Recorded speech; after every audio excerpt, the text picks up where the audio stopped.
Welcome to Arizona Opera Behind the Scenes, a podcast.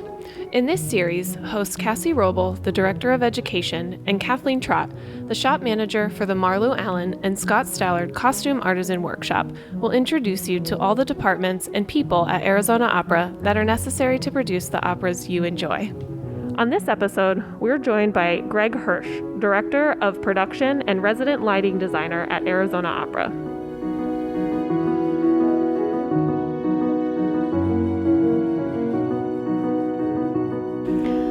So we'll start with our trivia from last episode. Cruella de Vil in 101 Dalmatians famously cared deeply about her wardrobe. One of the 4 quotes that I listed was not in the movie. The one that wasn't in the movie was, "And you call yourselves men? I've seen more intelligent handbags." She actually says that she's seen more intelligent pieces of carpet. But her, "You beasts, I'm not beaten yet. You've won the battle. I'm about to win the wardrobe," is in fact absolutely pure Cruella de Vil. True or false? In the 1940s, roll-on deodorant inspired the invention of the ballpoint pen. It was actually the other way around. The ballpoint pen inspired roll-on deodorant. Hello, everyone. Thanks for joining us today. So we're here with Greg Hirsch, our Director of Production and Resident Lighting Designer with Arizona Opera. Thanks for joining us, Greg. Happy to be here. Great. So Cassie and I know what you do, but I think that the title of Director of Production is a bit mysterious for most non-active members of a theater company. Can you tell us what exactly a Director of Production is? The easy answer is if it doesn't sing, it's in production. That's a good answer. Okay. I like it. I mean, you can fairly easily translate that into all of the physical part of the production that audiences see, so they can relate to that.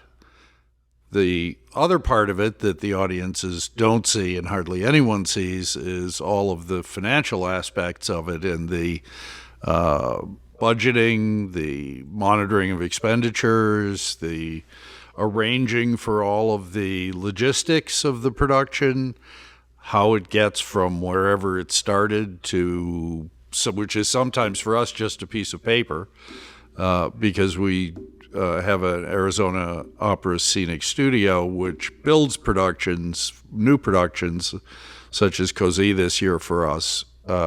So whether it's coming from Atlanta or Seattle, or thinking obviously of our Carmen that we're about to do, where the scenery comes from Atlanta, by way of about 3 other companies before that. It was originally designed by Allan Charles Klein in 1992 for Philadelphia Opera.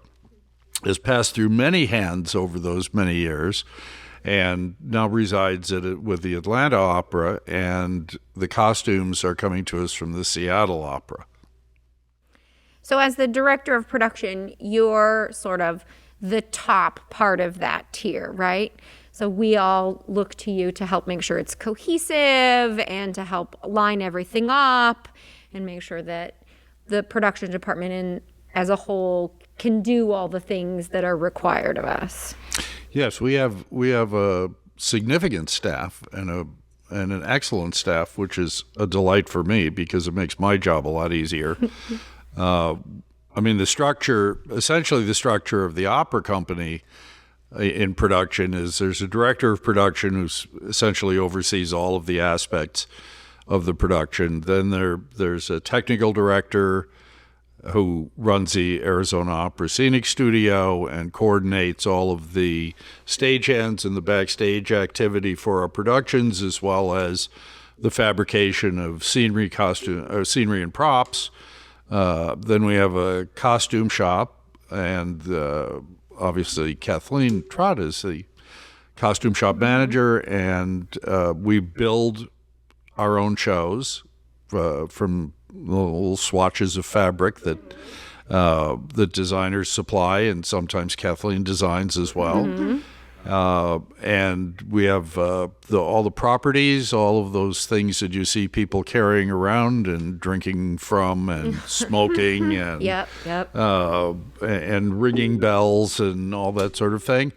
Elena Maniscalco is our property supervisor. She does a great job for us, as well as she also coordinates all of the instruments, all of the logistics of the pit, lights, the chairs, the stands, conductor's podium, all those special things. And lighting is sort of my specialty, as I'm also a lighting designer, and so I do a fair amount of that, although we have production electricians and master electricians and programmers who work on every show to make that all happen. So, Greg, you just briefly mentioned lighting. So your second part of your title is the resident lighting designer. What does that mean? Well, it means that I light a couple of shows each season. This year it's Carmen and a little night music. Some seasons more, some seasons less, depending on just situationally what works for us, as well as coordinates the hiring of lighting designers who do the other shows. Julie Dureau is going to be our lighting designer for Cozy. I've worked with her many times before. She lit our production of Marriage of Figaro not too long ago. So we're excited to have her back. That was a really great show. And Laura Fine Hawks is our scenery designer, and we've been building that since early September, maybe August, in our scenic studio, and it's coming along quite nicely. I know the answer to this, but our listeners might not.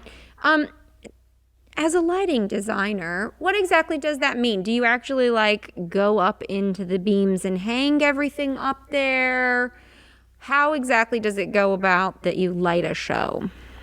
Well, starting from the very beginning, I'll talk sort of just generally about the process, if you will. The quick answer is no. Well, I don't touch anything, except the computer and the visual. The lighting design is really about what the piece is and how it presents itself.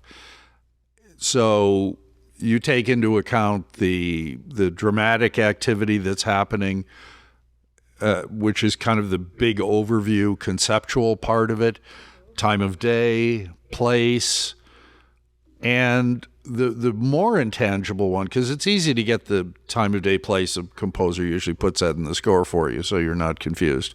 But the more ethereal part of it is, what is the mood of the scene, and what's the moment that's happening, because you can communicate quite a lot with just the look when the curtain goes up. Is it night? Is it day? Those are the easy parts. But what are the characters' intents? What's going to happen?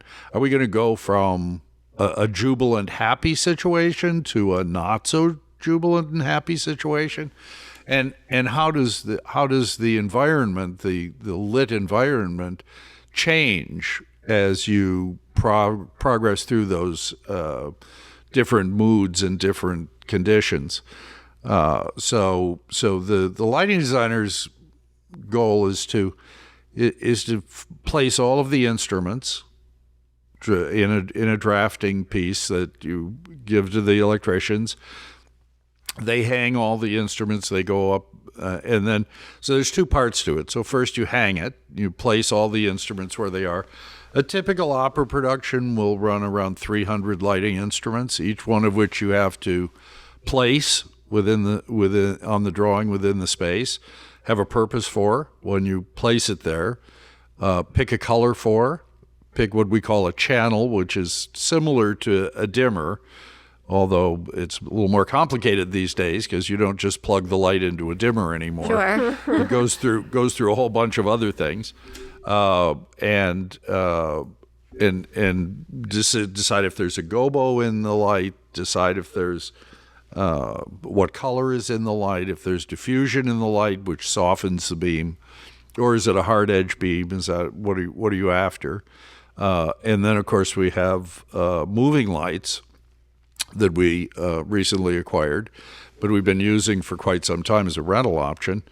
And they are rather spectacular in that they can really do any variety of different things in different areas. They're a huge help to cutting down on just the amount of work it takes to have a special light for one particular scene. But they're also a unique property unto themselves. They work in a certain way that can produce effects that you can't produce with an ordinary light, including following the performer as they walk from point A to point B in real time. I know that's a follow spot, but you can also you can also move a much bigger chunk of the environment. Oh, sure. With the person. We try to do that subtly in opera. They do it pretty crudely in rock shows, but where the moving light is the story, but for us it's not. So you go through that whole process, and then you sit down with the director, and you spend 15 to 20 hours, depending on how much time you have available, writing cues for the show, which is taking each instant of the show and deciding what lights are on and what lights are off and what colors they're in, because we have choices about that now, and where the focus is, getting the mood right. So then ultimately, that's the show. And you do it over each rehearsal as well. You make the minor adjustments. You sit in an empty theater and light air, and then you add a bunch of actors and singers and dancers to it, and you make adjustments on the fly. And then you put clothes on them. Right. Yes, and then you put clothes on them, which is incredibly important. Makes a whole it's difference. incredibly important. Very soon I will be taking a tour of the Carmen wardrobe so that I can see what we're really looking at for color, as opposed to, you can be very fooled by seeing pictures. Yeah. Pictures give you an idea, but there are subtle gradations within that you have to be very careful of, because lighting can really enhance or destroy the look of a show. Absolutely. We also run into a little bit of a problem from like a lighting on fabric perspective, in that the costume shop overhead lights are just a misery to look at actual color in. Like, we just came back from LA, we bought a whole bunch of fabric and we laid it out on the table, and multiple times we were like, that is not the color that it was out in the wild, because these like fluorescent-y whatevers, they do not nice things to colors. Well, just to get a little nerdy, so basically, the fluorescents are about 5,000 degrees Kelvin. Kelvin is a measurement of color temperature. A theatrical light without any gel in front of it is about 3,200 degrees Kelvin. It's a massive difference. Yeah. And you really can't. I mean, we use fluorescent lights in the shop, but in the paint area, we also have a phalanx of 3,200 degree Kelvin lights, so that you start from. I mean, all the theatrical lights start at 3,200 degree Kelvin, and so you start with that as your base when you're looking at colors in a piece of scenery or a costume, and then you move on from there and decide what filters you want to put in front of them. So you've mentioned a couple times that you use the word gel, you use the word gobo. So when you're lighting, does the light start as we just got nerdy a little bit and talked about this, but generally, the color of your house, a general light, and then do you add to it? How do you make colors and things like that with these lights? Well, that whole field is changing very rapidly, but and in some very positive ways. So every theatrical light, the basis is 3,200 degrees Kelvin, which is pretty much a normal incandescent bulb that we've all seen. Now, I'm going to tell you, there's a lot of different Kelvin temperatures to incandescent bulbs, but sort of the baseline is 3,200. I think most people are familiar with that. That's kind of the average. The theatrical lights are just a little higher than that now. They're about 3,600, which means that they're a little whiter. So there's a yellow component in a 3,200 that is somewhat reduced. The interesting thing. So you decide, and you spend a lot of time on that, but that's kind of your baseline. That's like if you turned all the lights on and you didn't put any color in any of them, they'd be all 3,200, 3,600 degrees. Then you start to look at color and mood and time of day and all of that stuff, and you communicate that. I mean, it's interesting because we accept the convention that night is blue on stage. But the point of fact, if you really go outside in the middle of the night, it's not blue. No. But we accept that. Okay. So they're probably in the various swatch books, because there are several manufacturers. They're probably 100, 120 shades of blue available to the designer. And now with LED lighting, there's even more, because you can mix your own. You can literally create your own light. That's a field we're just starting in theater, but so you choose those colors, and you choose them with a certain amount of care, and it takes some time. They're blue greens and yellow blues, warm blues, cold blues, blue purples. There's just a huge assortment of those, but we accept that convention, and it's good. Amber is daytime. Think light amber is daytime. Mm-hmm. Dark, when you get into the darker ambers, then you're looking at a different kind of maybe late afternoon that communicates. So you want to tell the audience that. You want to give them some hints about what they're looking at when the curtain goes out. Gels actually started as gelatin, literally Jello, right? And they would mix the gelatin with dyes, and they would lay it out in sheets, and very thin sheets, and it would dry, and they would cut it into pieces. You would put it in a color frame in front of the light. That was about 60 some odd years ago, maybe more. Since then, there's been a whole long series of different kind of plastics involved. Some of them very thin, some of them very thick. We're now kind of settled into a really thin version but there are manufacturers. There's a Lee color book, there's a Roscoe color book, there's a Apollo color book, and a few other little tiny manufacturers also have some color books. We pretty much stick with the Roscoe and Lee, or at least I do. But there's a great assortment in there for just about any purpose you can imagine. Each one of them contain roughly 500 different swatches. So you communicate that's part of the light plot and the lighting paperwork, which is an instrument schedule and a channel hookup, and then of course with moving lights and automated lighting, with LEDs you can mix your own colors with CMYK in the moving lights. You can mix your own colors. Not unlike printing. It's like printing.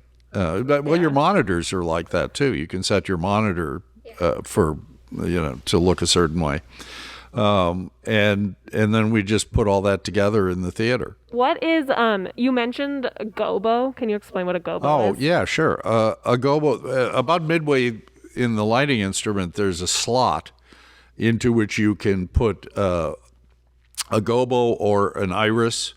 And an iris is basically just what it sounds like. It's just like on a camera. It's something that will make the round beam of the light smaller. And so you would just get the center part of the light. So, but you do lose some intensity, so you have to be kind of careful with that. But a gobo is we call them gobos or patterns. They're generally metal, although they do also come in glass for more complicated ones. And they're essentially like a shadow puppet. I mean, if you imagine like the old-fashioned thing where they used to cut out the black thing and put it on a white paper and it'd be like your profile or something. Yeah. It kind of works like that. I mean, you put that pattern, that breakup in front in the gate in front of the light, and you can make it sharp or soft edges, whatever you want. But they can be anything. Usually there are a lot of foliage and stuff, but you can actually project imagery if you want. I mean, there's a couple that I use frequently that are like a moon template. You just fuzz them out you take them horizontal onto a cyc and you fuzz them out, and they look quite realistic. They're quite effective. Well, you've mentioned quite a few of the things that you've done here in the past. So how long have you actually been here at Arizona Opera, Greg? This is my 6th year, I believe, 2016. So nice. So before you came to us, where did the winds of time take you? Almost everywhere. Oh, yeah? Well, I started in Minnesota as a child, and grew up there and nearly froze to death. Yeah. And then I went to New York because that's where they were doing theater that interested me. And it was an eye-opening experience. It was the first time I'd ever been to New York. I just moved there. And I stayed for quite a while. I was there for about 10 or 12 years. Did some Broadway shows, did some touring shows, and a lot of little off-Broadway shows, and then decided that I actually got an offer to be the production manager at Tulsa Opera through a lighting designer and set designer friend of mine who worked there. And so I went out there, and quite honestly, I didn't have any idea that opera would be like a thing I did, nor did I fully recognize what the job was. I sort of understood it, but nobody was very clear about it. And so I stayed there for 2 years, and then I went to the Dallas Opera as director of production, and stayed there for a couple of years, and then I went to San Diego as director of production, and was there for about 5 years. That was a very interesting time, very, very aggressively artistic company and very aggressive growth company during that period of time. And then I finally, I came back to New York, I was lighting a Broadway show, and really kind of decided that I wanted to cast my lot in a theatrical direction. I'd really grown up in theater, started out in theater, and wanted to do more of that now. And so for the next several years, 15, 20 years, several, I was in... I mean, that is several. Yeah, I was in New York. I did touring shows and lit shows in various places, and different opera companies I'd work for, and some theater companies along the way. And then I had an opportunity to return to Palm Beach Opera, which I had worked in very, very early in my career, just after moving to New York. I did several productions for them as a lighting designer, and always had kind of a soft spot for Palm Beach and Palm Beach Opera in my heart. And so I took that opportunity. I went there. I spent a couple of years there, I think 3, But they, it was very limiting that they have a big challenge in their theater. It's a beautiful theater, but it's incredibly expensive, and it requires them to only do a week of all tech and and 3 performances. It just limits what you can create. The human body just can't think that fast, and so you sketch rather than draw. So little hours to do the amount of. Yeah, it's just it's a crazy schedule. Yeah. It's really and it gets old pretty fast. Yeah.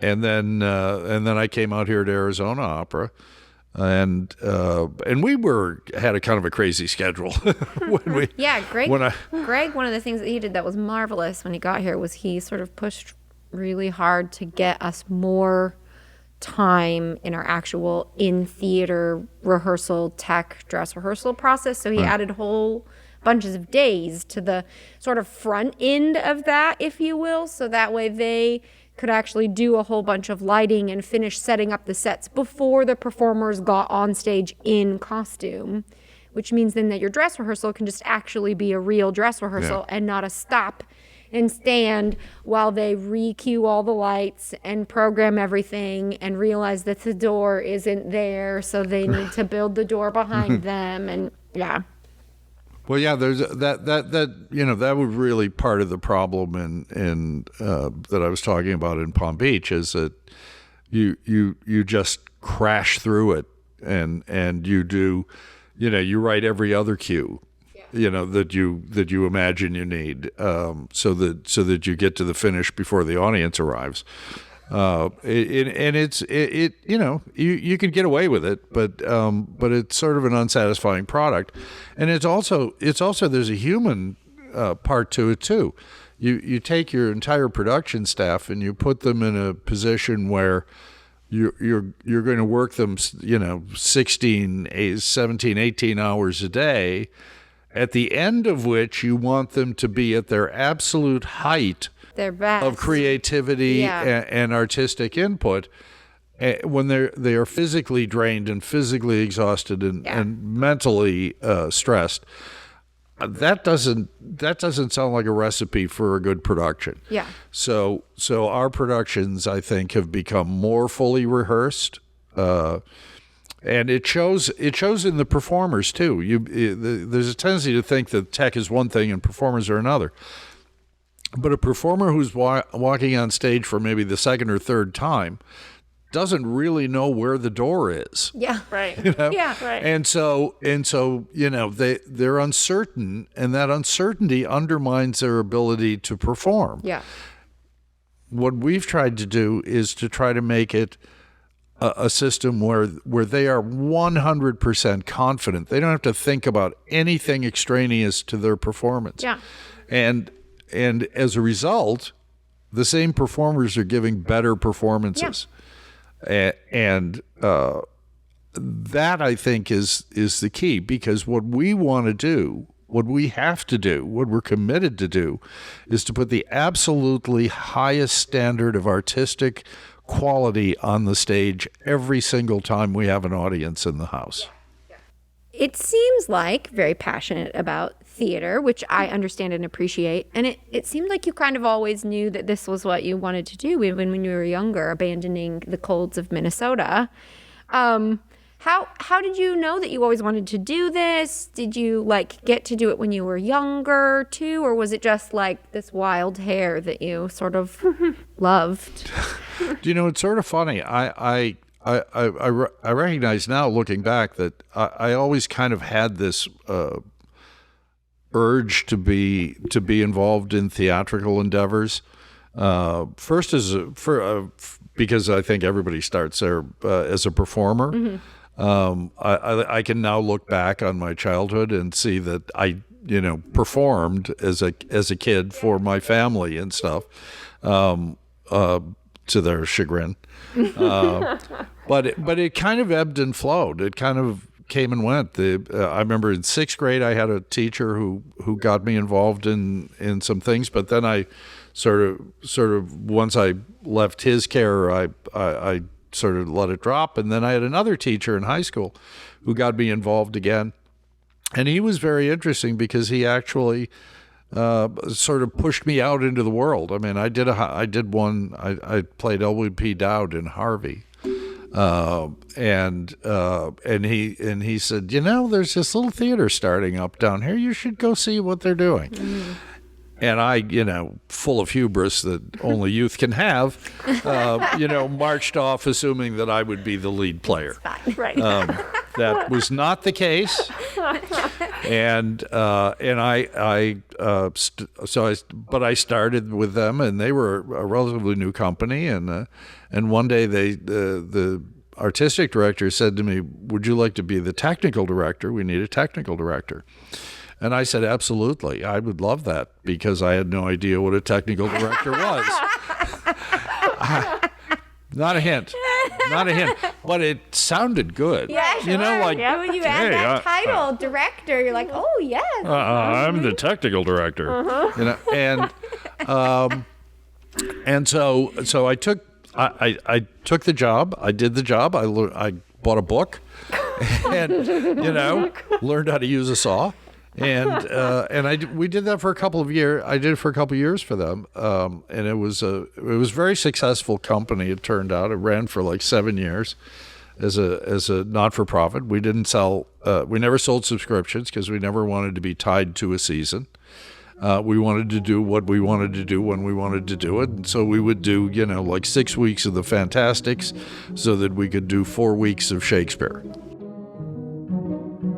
We're going to take a quick break from this episode to tell you about a few upcoming events at Arizona Opera.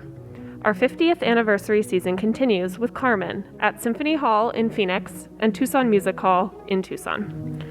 Arizona Opera has a number of events and programs to supplement our main stage shows, including Coffee at Care, pre- and post-show talks, and our Opera for Lunch recitals, featuring the Marion Roos Pullen Arizona Opera Studio.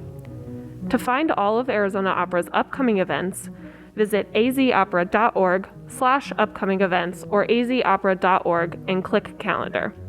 Please be sure to check the required COVID-19 safety requirements prior to attending an Arizona Opera event. If you missed any of Arizona Opera's digital offerings in the 2021 season, they are always available to you on Arizona Opera On Demand. To never miss a moment, be sure to subscribe to our email list and follow us on Facebook, Instagram, Twitter, and LinkedIn.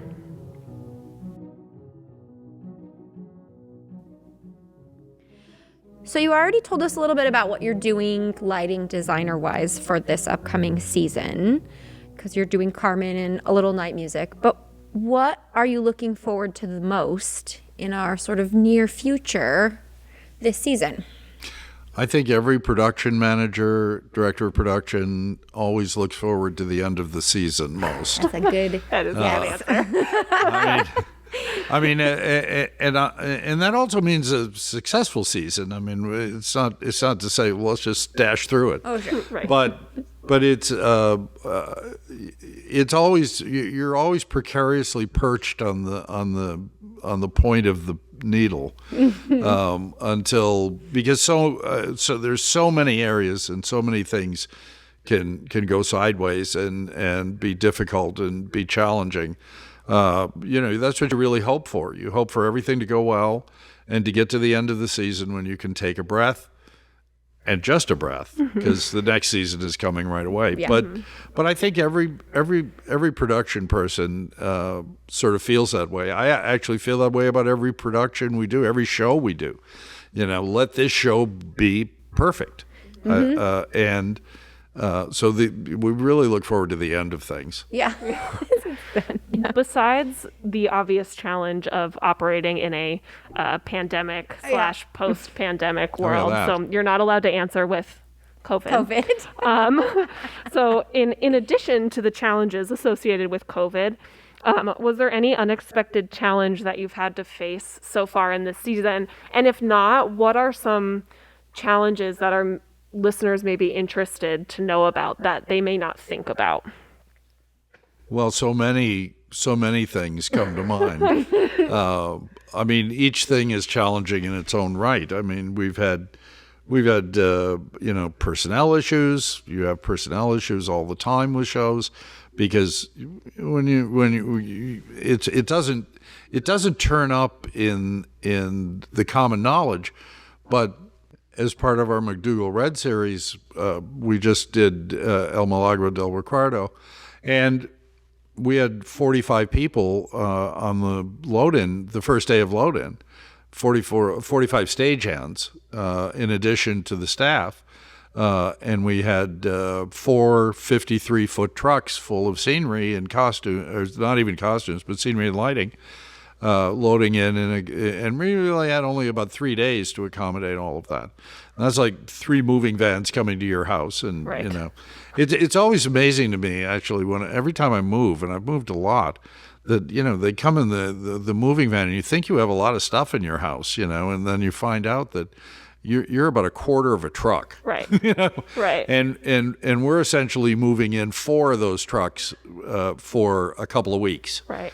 And then loading it back up and taking it to Tucson. Yeah. And then unloading it, and then unloading it, loading it again in a different sized theater, even. Right? Yeah. Yes. So they're not yes. even copy and pastes of each other. They're totally different. Correct. Yeah. So it's there's just an incredible amount of stuff that it can go wrong. Right. Right. And you can plan, and you can plan, and you can plan. And the question is not, will you do everything perfectly? The question is, will you recover? Right. and will you recover appropriately when whatever that thing is happens? Yeah. And so, I take great pride in trying to anticipate the things, the weak points, what are the points that could get by. I almost never get it right. It's always something that I didn't anticipate. But I suppose if I'd anticipated it, it wouldn't have happened. Been a problem. That's always the way that it works. Right. So it's always just a high wire act. Is there a show that you've always wanted to design the lighting for but haven't had a chance to do? Everyone I haven't done. All right. I mean, I'm a lighting designer, right. so pretty much every piece I read that I like or see, I say, boy, I'd like to do that. Oh, sure. Yeah, Yeah. that makes sense. So I think we're at our speed round section. We don't have it on the cheat sheet anymore. I've been living Greg. in fear of this. I know. Okay, so it's just supposed to be kind of your off-the-cuff answers. It's a little bit more fun. You understand there's an element of danger. Yeah. Yep. So I like it, playing with fire. Okay, are you ready? No. What's your favorite gel color? R17. Okay. That ought to send everyone What color scurrying is- for their Yeah, gel go look books. it up, friends. The color is R17. Hey, do you prefer new smart LED lights or the old classic style? Well, I am a classicist. I have to. I'll just tell you, this is not a lightning answer, but as we've progressed through, we've gained some facility about doing things, but we've lost some things too. And the thing that I miss the most, because you would never think to ask me this, the thing that I miss the most about the olden days, if you will, is when you go in the Wayback Machine to like 50s, 60s musicals. The Wayback Machine. I like that. When you would do a stage blackout, what would happen is that the electricians backstage running the boards, they didn't turn a dial, they pulled the mains, right? Which means they pulled the it's like hitting that giant breaker switch and shutting your whole house down, right? So they would pull the mains and that would cut off the electric supply instantly to the lamps. And what would happen is that, and I know everybody's going to think I'm crazy now, but I'm not unaccustomed to that. So what your eye can understand is really crazy. I mean, your eye is such an incredible instrument that you could see the light collapse, right? And I know light moves at 186,000 miles per second squared. Nevertheless, your eye can detect this this movement of light. Yeah. It stops at the Across the instrument stage. and it crashes. It keeps going in a straight line right to the place where it was focused. Yeah. And you could perceive that. You couldn't understand it, and you couldn't identify it, but it was a look that happened. Yeah. And so the blackout concentrated you on that spot. Whatever the brightest spot on the stage was before that, it pulled your brain down to that spot. Now, because everything's little dimmers, right? You pull it all down, and everything just dims. It just gets darker. It's a very different thing. It was very visceral, sort of. Right. Like you could feel the lights. Yeah. Or the lack thereof. Yeah. And so the LED answers, look, the LEDs are great. They're really terrific. They can make any color you want. Frankly, it's too much freedom in my mind. The lighting designers that I know are essentially using the same palette that's their favorite palette anyway. Sure. And so, we whip out our swatch book and say, make it look like R17. Right. Right. And the board will do that. You just punch in the parameters and boom, it's R17. So it's not an LED. Who cares? If you had to choose any two things that you had to suffer in combination on stage in every performance of the four: animals, kids, water, and fire. What are the two? What are the two I most want or most don't want? The two that you would be most happy to have to suffer through. Well, fire is definitely not something that you want on stage, unless it's very controlled. I mean, we do fire effects all the time. So, I was assuming it was not a spontaneous, so if you fire. mean real fire, like uncontrolled fire, no, that we've proven that over the years to not be a very good idea. We've made theaters a lot safer in them doing, but back in the turn of the century, the last century, not this one, but back in the 1800s, 1900s, an enormous number of performers were actually volunteer firemen. Because they became that because theaters burn so often. Yeah, right. Yeah. When you go back to Limelight, I mean, who thought that was a good idea? A guy with flammable tanks on his back and a reflector on his chest, walking above all this painted muslin scenery with a live flame pointing at the line. Yeah. What could go wrong? Okay, so we're down to animals, kids, water. Well, I don't fear water. It never stays where you want it to go whenever I've been involved with it. So. I've tamed water. That's good to know. Next time they're like, we'll put a creek on stage. It'll be fine. I'll go I've find dealt with Greg. that. I did have a rampant elephant once. No, you didn't. Yeah. Oh, I did. It's a good Really? story. Oh, I did. Oh, Yeah, yes. Oh, yeah. In an AIDA that I did in Portland, Oregon, and the elephant got tired of what it was doing and angry, and it fair. ran into a lighting boom, and a lighting boom is a vertical pipe with lights on it, and it is secured at the floor by 4 1/4-inch lag screws, and it ripped those off, sheared them off without even missing a step. I mean, and the weird thing is that it just had it, right? So it followed the exact path it was supposed to go. It just did it really fast. With the singer scurrying ahead of it because it was the triumphal march, right? No. But it went off stage. It made the turn. It went to its station where it got to, it just did it really fast, and it was with the boom swinging around and the thing. So yeah, the animal thing. Small animals are okay. Wow. I just can't even, I just don't even know.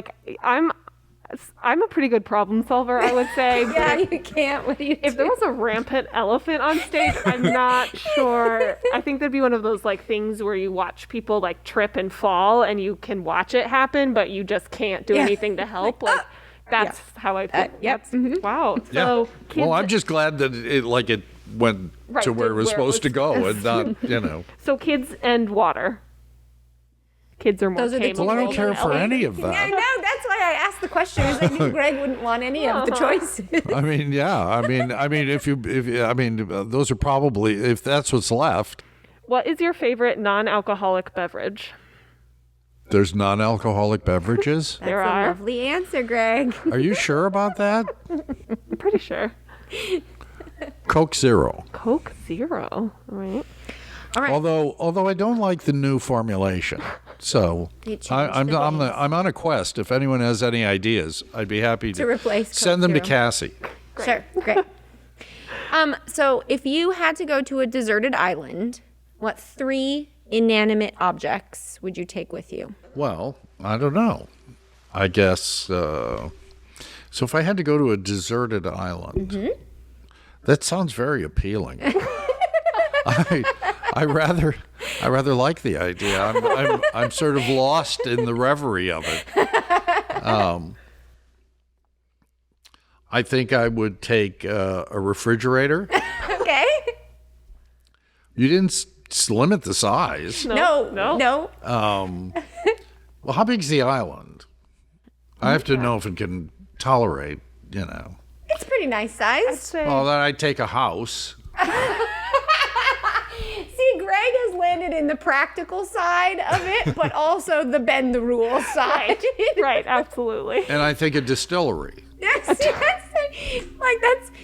why because Joe wanted to bring black T-shirts. Yep. When we did The Apprentices, they were very split. Yeah, Tanaya was like a knife. the hunter-gatherer. Yes. Cody said books, I think. Yeah. No, I like that you just bring a distillery and a house. Problem solved. And a refrigerator. Well, the refrigerator comes in the house. Ice. you're right. You got to have the ice. Yep. All right. Excellent.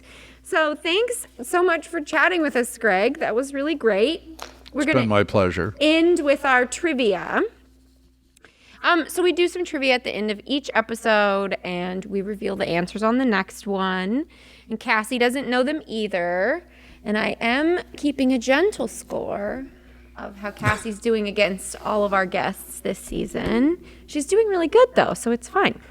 In the 1953 movie, Abbott and Costello Go to Mars, where do they actually go? Mars, Pluto, Venus, or the moon? Burbank? Because that's the sound studio, is Greg's answer. I'm going to say the moon. Okay. Is Greg sticking with Burbank? Going off of the choices? Okay. A 1970 version of Carmen in the Verona Arena in Rome was so lavish that it had 38 live horses in the production. What 2 incidents actually happened during this performance? The last horse in the procession in Act 4 ran toward the orchestra pit and landed on the kettle drums without injuring itself or anyone else.